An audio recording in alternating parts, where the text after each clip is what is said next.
Dalawang inaresto ng mga tauhan ng Caloocan Police Station. Nakatanggap umano ng tawag ang Caloocan Substation 9 na may nagaganap na kahinahinalang drug trade sa kahabaan ng Cartagena Street, Barangay 171, Bagumbong, Caloocan City. Agad naman tumungo ang mga otoridad upang kumpirmahin ay may nakita silang dalawang tao sa isang madilim na bahagi ng kalsada.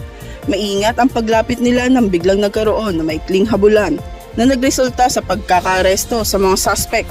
Ang mga suspect ay isang 20 anyos na grade 10.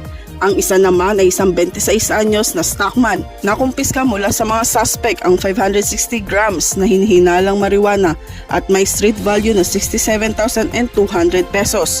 Matapos ang inisyal na investigasyon na isinagawa ng Substation 9, dinala ang mga suspect sa Caloocan City Medical Center para sa medical na eksaminasyon at dadalhin sa Drug Enforcement Unit ng Caloocan City Police Station para naman sa pansamantalang pagkakakulong.